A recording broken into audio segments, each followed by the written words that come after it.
Hi, my name is Tyler. I am the GM here at the club at Lac La Belle, and our family has the privilege to steward this property.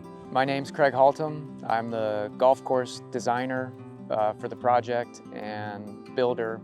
We also build our golf courses with our team and with Jimmy and the La Belle team. My name is Jimmy Caveza, and I'm the golf course superintendent out here. Been growing superintendent and helped build Uncle Henry's. I have been at La Belle since the start of the renovation. I lose track of time, 6-7 years ago, and did the growing on the existing course, and now to the short course. I am the golf course superintendent, so I maintain the turf on both courses. I got the opportunity once Uncle Henry's came into fruition, we're able to build it to help with the architecture. I did the earthwork plan and helped worked with Craig coming up with moving the dirt on this flat piece of land and helped manage the construction, and now into the grow-in, now that we have grass, which is great. And yeah, it's a little bit of everything out here. This is obviously the short course. This is a dream of ours to really have this, and this was a dream of my dad's and I remember being out here with Dad and talking about, wouldn't it be neat if we were able to do this? This was, 4 or 5 years ago. So this has really been a long time in the making. We've been at this, trying to get this accomplished for at least 4 years now. And so to see it come to this point is just so exciting, to see kind of the full vision of what we thought the property could be to add this. We just know that when you're done with your round, this is just going to be such a neat addition to have for people to enjoy it. So Golf in Oconomowoc began through the efforts of one of our founders, and really the founder of golf in this area, and that was Henry Howie Schufeld. Schufeld owned the top distillery in Chicago, and in his business he had 2 partners that were his brother-in-laws.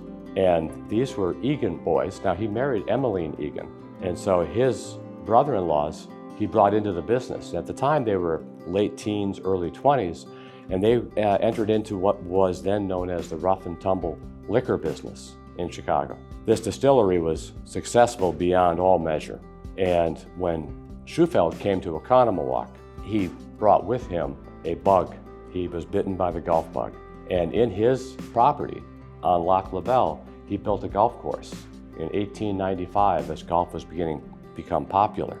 And that golf course he built was makeshift, a couple thousand yards long, but they began to play golf here in Oconomowoc for the first time, and everyone joined in, and it was very successful. At the same time, his 2 nephews, Walter Egan and Chandler Egan, were watching. And when they saw what Uncle Henry had done with his golf course on his own property here in Oconomowoc, they began to play golf in their backyards. And through that inspiration, not only did it form the Country Club of Oconomowoc here the very next year in 1896, but by the late 1890s, his 2 young nephews were playing high-quality golf that by the early 1900s became championship golf. His nephew, Chandler Egan, found a way to win 2 U.S. amateur championships, along with Western amateur championships between himself and his cousin Walter, and went on to remarkably successful golfing careers, being inspired by Uncle Henry's backyard. It's that inspiration that brought them back here in 1906 to play in the Oconomowoc Open. And Chandler Egan won the amateur championship here in the Oconomowoc Open in 1906. Chandler came back here in 1910 for his honeymoon. No better place out of Chicago to come than to Oconomowoc when you're a new husband and wife at Uncle Henry's. And then Chandler went on to his own career in Oregon and, of course, helping to design Pebble Beach and other grand accomplishments. But it was all based on the inspiration of Uncle Henry and Uncle Henry's backyard. The goal that Tyler asked us to consider, with the whole golf course was very similar to the goal that he and his dad had for the big course, which was that every hole would be memorable, that you turn a corner and there's kind of a wow in terms of the features and some things that you don't see on every golf course. So they've given us the freedom to build some cool features. The other part of building a par 3 course is that you can get away with a little bit more in terms of deep bunkers and steep slopes and fun shots, because generally people are not taking it so seriously and worried about their score. So we've built it in that spirit, that it's just a place to have fun, and I think as we near the end, it seems like we'll be able to deliver that for a pretty wide audience. The goal of this is to reach out to the community that we're in here in Oconomowoc and Delafield and Pewaukee, and really bring the community to this place. I think it's going to be great for people that are just beginning to play golf and maybe have never played golf before. This will be far less intimidating than the championship course. When it comes to junior program and juniors, we hope that they enjoy this. We'll obviously have heavily discounted rates for the juniors. I know another goal is that the golf course, this little golf course that we're building, also becomes a hub for family golf, for member play at the golf course, for outings and leagues and fun things that they may no longer have capacity to do on the golf course, but might really fit on this, you might call it auxiliary 9-hole golf course that has a completely different concept. It's a par 3 course, but they're big holes, and the holes would be recognizable even if they were on the big course. I think they're looking to add to the golf experience when you come to La Belle. There's some longer holes out here, but generally you'll be able to play the entire course with just a few clubs. All the holes play over 100 yards, and some of them can be stretched a little bit longer. But what it means is it's just by the nature of not having so much golf, it's more casual, it's quicker, you're playing short holes. And as I mentioned, generally people are not so concerned with score, they're just trying to have a fun experience.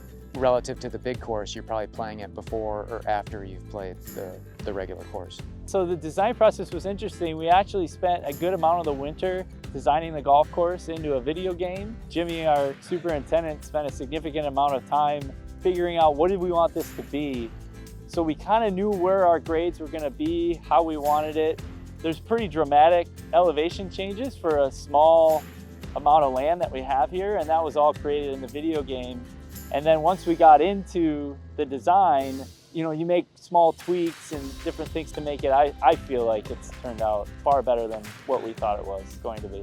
When he called and said they were thinking about doing it, you know, the way it works for us is that, you know, we're happy to start right then and just start throwing out ideas. And there were originally plans to do some housing out here, so that was one of the drivers, that the course needs some lodging, and we thought originally that this might be the place to do it. So the early plans revolved around that, with some little cabins. That plan changed, and we've gone to just, the whole property is just golf. There'll be a little clubhouse. As with any golf project, there's usually a full plan that then changes, you know, 180 degrees before you get to the first day. So I think the spirit of, you know, the things I just talked about, we were always going to build a fun golf course, a really interesting and pretty golf course. But when the cabins weren't going to be a part of it anymore, that opened up a lot more land. And so the holes got bigger. At one time we had a plan for 12 holes. We had a plan for 15 holes. And now we've ended up with 9 holes. Yeah, I want to say it was right at the end of May is when we started. And it was a completely flat piece of land. And as you can tell, it's very much not a flat piece of land anymore. We had some challenges during construction. We started in the spring. You have to expect rain, you know, in Wisconsin. But we had a particularly wet first month and a half. So that knocked us back a bit. You know, luckily we were able to catch up, and we finished seeding the holes. But I won't complain about the weather, because immediately after that wet spring, we had the most beautiful summer that you could ask for golf construction. So we were blessed to have a long stretch, and still have it now in October, of this great weather. So I think it's helped us finish the golf course, and then it's going to help going into next year when we have, you know, a long time for growing the grass. The challenges on this project were first getting it started. We were started a few weeks late, and then the goal of grassing everything, moving a lot of dirt and grassing everything in one season. With the weather, it's just the project's been a challenge, but we can see the finish line, so we've battled through it, and we have grass growing, which is great. In design and construction side, on the design side, I would say the challenge was, yeah, taking it from the video game to, okay, how are we going to actually build this thing?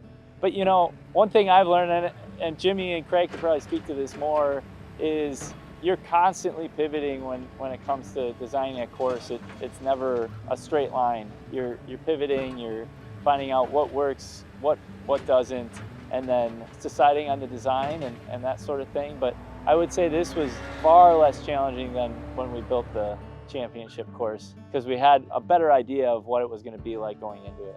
At every step, just like it was for the big course with Tyler and his dad, you know, we're doing that together, and we're looking at all these different things and beating up ideas, and we'd meet in person and talk on the phone, but that whole process took over a year.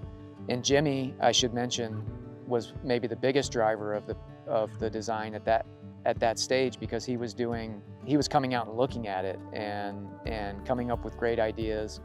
And then he also spent a lot of time diagramming the holes and actually building them in a video game model, which we had done on a previous project, or were part of a project that had done that. And Jimmy really embraced that and moved it forward for us to help to start visualize what some of these holes would be. Once we had those concepts in place, it's a little golf course, but there was actually a lot of earthwork, because what you see behind us was more of just one slope, kind of a dead area that had been used for fill, you know, many years ago. So we had a lot to work with, but we actually had to figure out where we were going to create the interesting ups and downs and where the holes went. And so we had to have a pretty solid concept for how we were going to move the dirt. And the modeling that we did early on was very helpful for that. And then we actually used the GPS. Once we started construction, we used GPS bulldozers and survey equipment to make that process very easy. So we knew exactly where the elevations were, because Jimmy had done so much of that work early on. We faced a lot of rain early on when we were moving dirt, and when you're moving dirt, rain turns to mud pretty quick. So that would slow us down, and it seemed like the timing of the rains was every 3 or 4 days we'd have a rain, so we never could really get momentum. Fortunately, it's been dry for the last 6 weeks of the project, so that enabled us to catch up, and the guys have been working a lot of hours, and looks like we're going to get it done. Doing construction, we've got probably 25 guys out here, and we were doing real construction. It started with all the earthwork, so we had giant trucks and big bulldozers and a big excavator. And that part of it lasted about a month and a half to get the dirt in the places that we needed to build the holes. And then after that, you're building the greens and tees, and then you got to install the irrigation system, and then finish it off, and then grass it. And what you're seeing here is a hydro seed. So we spray, the final step is to spray the seed along with a mulch, which helps it grow, and you basically paint your way out, and the golf course is seeded. So now we're on the last hole doing that. Now, saying that, we made a million changes out here, okay? So it ends up to be, in the end, just a bunch of hand waving. But out here, we had a better chance of having a really solid plan going in, and we've pretty much followed it. That frees us up to focus on the small details as we're finishing it off. Designing the golf course doesn't take a year, but once you have a concept, then Tyler has to go back and figure out what's possible in partnership with the village and his neighbors, and there were many meetings to figure out what would be a win-win for everybody involved.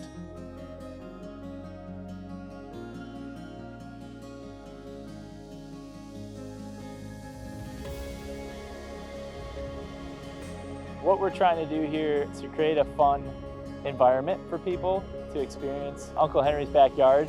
So when you come up to the clubhouse, we're going to have a clubhouse up on the hill here, and then we're going to have a lot of different games that they can play, similar games that you would play in your backyard. Everything from maybe bocce ball to bags to maybe even badminton, things like that, just to pay homage to kind of this idea that you're coming to the backyard.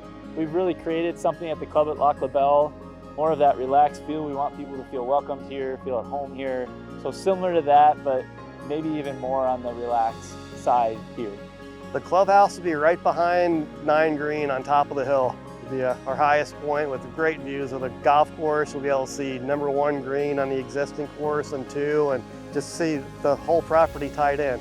What's interesting about building a par 3 course is you can do things that you probably couldn't on a regular sized golf course. So here, building 9 really interesting, unique par 3 holes, you're able to go do a little bit, maybe a little bit more extreme or something a little bit different to add uniqueness to this course.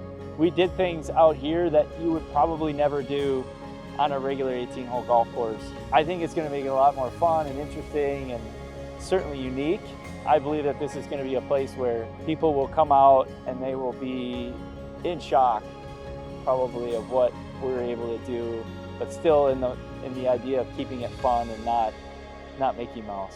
We're hoping for the same experience that they have and has proven popular on the big course, which is it's a pretty golf course, it's a lot of fun. The features are a little bit quirky, the greens there's a nice mix, but there's plenty of them that the guys will talk about for a long time. So it's a fun and kind of a type of golf that is characteristic of the type of golf that you see in Scotland and Great Britain.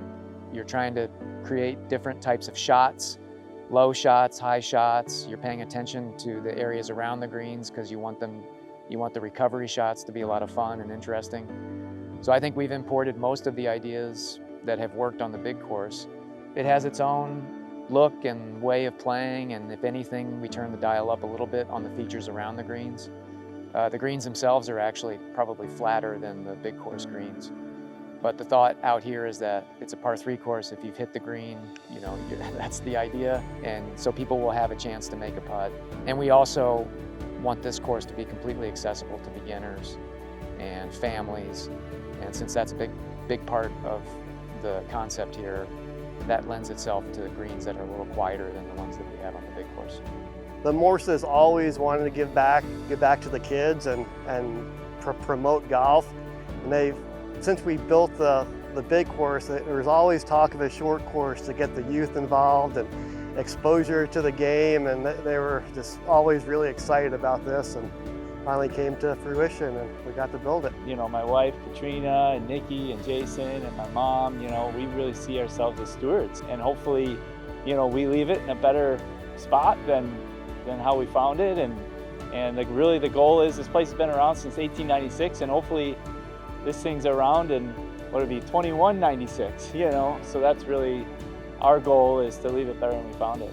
I really want guests and kids and everybody just to have fun out here. With the original project, it was great building it and growing it in, but once we had golfers out here and you can hear them having fun, yelling, hooting, hollering, and that's what it's all about. Go out, have fun, relax, and just seeing people enjoy it.